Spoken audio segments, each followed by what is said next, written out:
الحمد لله رب العالمين والعاقبة للمتقين والصلاة والسلام على سيد الأنبياء والمرسلين أما بعد فأعوذ بالله من الشيطان الرجيم بسم الله الرحمن الرحيم قل إن صلاتي ونسكي ومحياي ومماتي لله رب العالمين صدق الله العلي العظيم وصدق رسوله النبي الكريم الأمين ونحن على ذلك لمن الشاهدين والشاكرين والحمد لله رب العالمين. حمد و ثنا کے بعد میرے نہایت ہی واجب احترام اساتذہ اکرام اور میرے ہم سفر ساتھیوں، السلام علیکم ورحمۃ اللہ وبرکاتہ. سلام مسلمہ کے بعد عرض یہ ہے کہ مجھے بندہ ناچیز نے آپ حضرات کے سامنے قرآن و مجید فرقان حمید میں سے ایک آیت کریمہ پڑھنے کا شرف حاصل کیا ہے. اللہ تبارک و تعالیٰ سے دعا ہے کہ مجھے اس آیت کریمہ کا صحیح ترجمہ اور صحیح مفہوم بیان کرنے کی توفیق عطا فرمائے.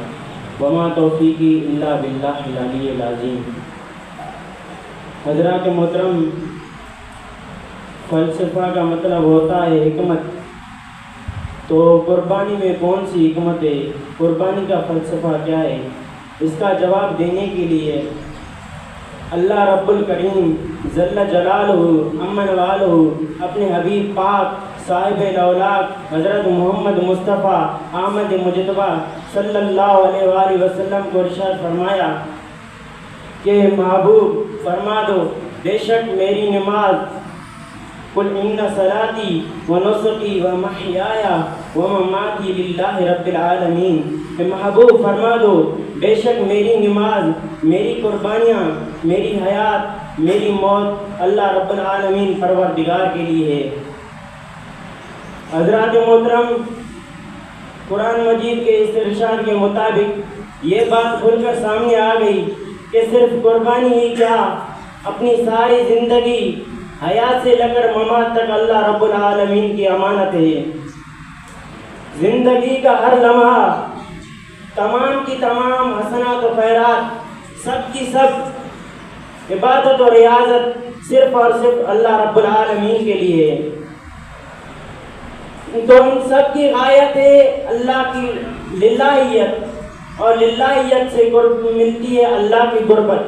تو پھر نماز پڑھنے کی غایت اللہ کی قربت، روزہ رکھنے کی غایت اللہ کی قربت، حج کرنے کی غایت اللہ کی قربت، زکات دینے کی غایت اللہ کی قربت، قربانیاں کرنے کی غایت اللہ کی قربت. حضرات محترم، اللہ تعالیٰ ارشاد فرماتا ہے قرآن کی دوسری جگہ میں، اللہ تعالیٰ ارشاد فرماتا ہے 17 پارے میں، لَن يَنَالَ اللَّهَ لُحُومُهَا وَلَا دِمَاؤُهَا وَلَكِنْ يَنَالُهُ التَّقْوَىٰ مِنكُمْ. نہیں پہنچتے اللہ تعالیٰ کو ان کے گوشت اور ان کے خون. اللہ تعالیٰ کو پہنچتے تو صرف اور صرف تقیہ، پرہیزگاری. حضرات محترم، فلسفہ کا مطلب کیا ہوتا ہے؟ میں آپ کو بتاتا چلوں کہ فلسفہ کیا ہے. فلسفہ بندے مومن کا قربانی میں مومن بندے کا مال خرچ ہوتا ہے. بازار تو لگتا ہے مال گھٹتا ہے، کم ہوتا ہے، مال گھٹتا ہو کم نظر آتا ہے، لیکن حقیقت یہ نہیں ہے کہ مال قربانی میں مال گھٹتا ہے، کم ہوتا ہے. حقیقت تو یہ مال میں اضافہ ہوتا ہے، برکت ہوتی ہے. مال میں اضافہ ہوتا ہے، برکت ہوتی ہے، کیونکہ قربانی کا فلسفہ یہی ہے، کیونکہ قربانی کی حکمت یہی ہے. جو چیز اللہ تعالیٰ کی راہ میں قربان کی جائے اس میں برکت ہوتی ہے. ایک مثال دوں میں آپ کو. جیسا کہ جو جانور اللہ تعالیٰ کی راہ میں قربان کیے جاتے ہیں ان کی نسل بڑھتی ہوئی جا رہی ہے، اور جو جانور اللہ تعالیٰ کی راہ میں نہیں قربان کیے جاتے ہیں ان کی نسل ہمیشہ سے ختم ہو جاتی ہے. جیسے بھیڑ، بکری، اونٹ، گائیں یہ لاکھوں کی تعداد میں اللہ تعالیٰ کی راہ میں ذبح کیے جاتے ہیں، ان کی نسل بڑھتی ہوئی جا رہی ہے۔ کتا خنزیر بلی وغیرہ یہ قربان نہیں کیے جاتی ہیں اور ان کی نسل ختم ہو جاتی ہے۔ حضرات محترم، عبادت دو طرح کی ہوتی ہے، ایک مالی عبادت، ایک جانی عبادت۔ جانی عبادت یہ ہے کہ روزہ رکھنا، حج کرنا، نماز پڑھنا، اور مالی عبادت اپنے مال کی قربانی دینا، اپنے چیزیں اللہ کی راہ میں قربان کرنا۔ میں اب بیان کروں گا شہادت کربلا والوں کی قربانی کا۔ حضرات محترم، سیدنا امام حسین رضی اللہ تعالیٰ عنہ کے بیٹے حضرت امام زین العابدین رضی اللہ تعالیٰ عنہ بیماری کی وجہ سے بچ گئے۔ حضرت امام حسین رضی اللہ تعالیٰ عنہ نے فرمایا کہ اے بیٹا، اگر تم نے بھی شہادت کا قصد کر لیا، اگر تم نے بھی شہادت پا لی، تو خاندان نبوت کی شہزادیوں کو مدینے کون لے جائے گا؟ تو حضرت امام زین العابدین رضی اللہ تعالیٰ عنہ اکیلے کربلا کے میدان میں رہ گئے۔ حضرات محترم، اللہ تعالیٰ نے ان کی نسل میں اتنی برکت عطا فرمائی کہ آج بھی سید موجود ہیں اور قیامت تک موجود رہیں گے۔ صرف عرب میں ہی نہیں، پوری دنیا کے ہر کونے کونے میں سید موجود ہیں۔ اور یزیدی لشکر جن کی تعداد 22,000 تھی، سینکڑوں کی تعداد میں ان کے بیٹے تھے، آج پوری دنیا میں ان میں سے کسی کا بیٹا آپ کو نظر نہیں آئے گا، ان کی نسل کا نام و نشان مٹ گیا ہے۔ اسی طرح جو چیز اللہ تعالیٰ کی راہ میں قربان کی جاتی ہے اس میں برکت ہوتی ہے، اضافہ ہوتا ہے، اور جو چیز اللہ تعالیٰ کی راہ میں قربان نہیں کی جاتی وہ فنا ہو جاتی ہے، آہستہ آہستہ ختم ہو جاتی ہے۔ حضرات محترم، تم اپنا مال، اپنی جان اللہ تعالیٰ کی راہ میں پیش کرتے رہو اور اللہ تعالیٰ اپنی رحمت کی بارش تم پر کرتا رہے گا۔ حضرات محترم، صحابہ کرام علیہم رضوان نے عرض کیا کہ یا رسول اللہ، ہمارے ماں باپ آپ پر قربان ہو، یہ قربانی کیا ہے؟ حضور اکرم صلی اللہ علیہ وسلم نے ارشاد فرمایا، سنت ابیکم ابراہیم، یہ تمہارے باپ ابراہیم علیہ السلام کی سنت ہے۔ حضرات محترم، اللہ تعالیٰ نے ابراہیم علیہ السلام سے بھی بہت سے امتحانات کیے۔ مال سے آزمائے حضرت ابراہیم علیہ السلام کو۔ ملائک آئے حضرت ابراہیم علیہ السلام کے پاس، حضرت ابراہیم علیہ السلام کے پاس ملائک آئے اور اللہ تعالیٰ کی تعریف سنائی۔ حضرت ابراہیم علیہ السلام نے پورا مال دے دیا۔ اسی طرح اللہ تعالیٰ نے حضرت ابراہیم علیہ السلام کو آزمایا۔ حضرت اسماعیل علیہ السلام 2 دن کے تھے، اللہ تعالیٰ نے حکم دیا کہ ابراہیم اپنی بیوی، اپنے بیٹے کو وہاں چھوڑ کے آؤ جہاں کوئی پرندہ بھی نہ ہو۔ 8 سال کے بعد حضرت ابراہیم علیہ السلام اپنے بیٹے سے ملے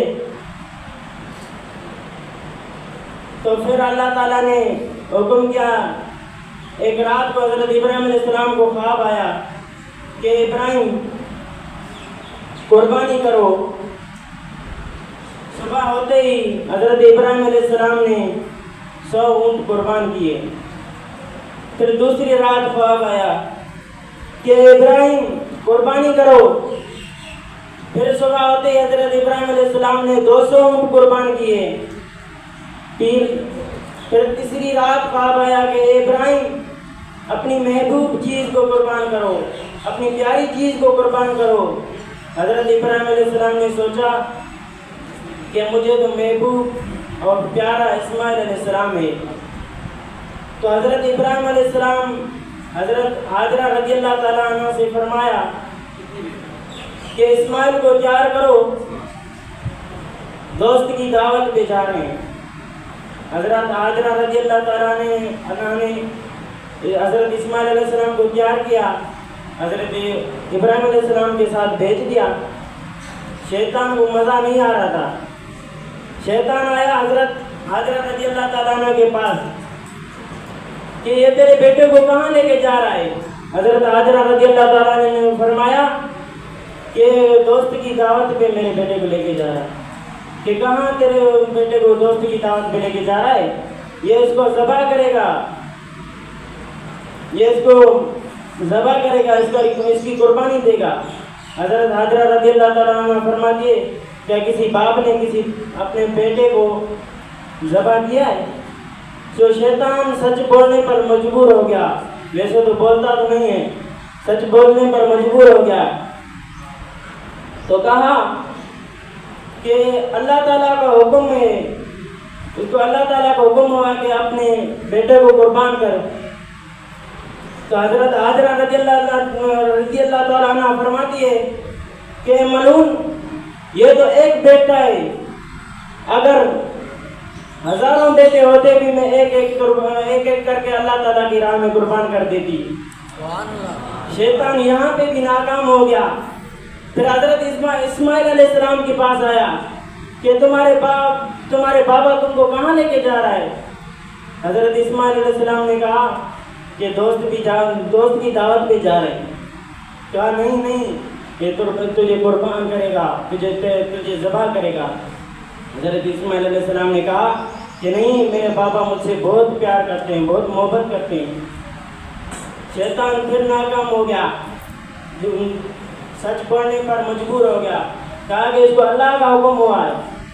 تو حضرت اسماعیل علیہ السلام نے کیا خوب جواب دیا، کہا کہ اگر اللہ کا حکم ہے تو میں اپنی جان اللہ تعالیٰ کی راہ میں قربان کرنے کے لیے تیار ہوں۔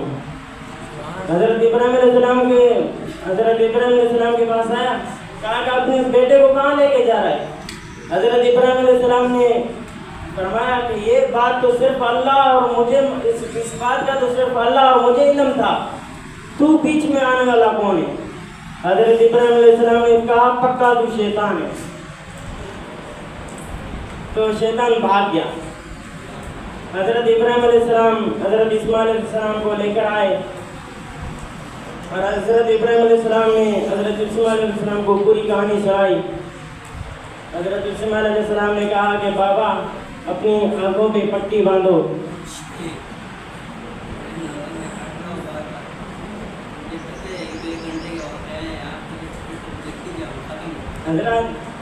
حضرات اکرام، میں اپنی تقریر کا اختتام اس شعر سے کرنا چاہوں گا کہ جانتا ہے وہ میرا رب جلیل، کہ جانتا ہے وہ میرا رب جلیل، اب پڑتا ہے آگ میں اس کا خلیل۔ وآخر دعوانا الحمدللہ رب العالمین۔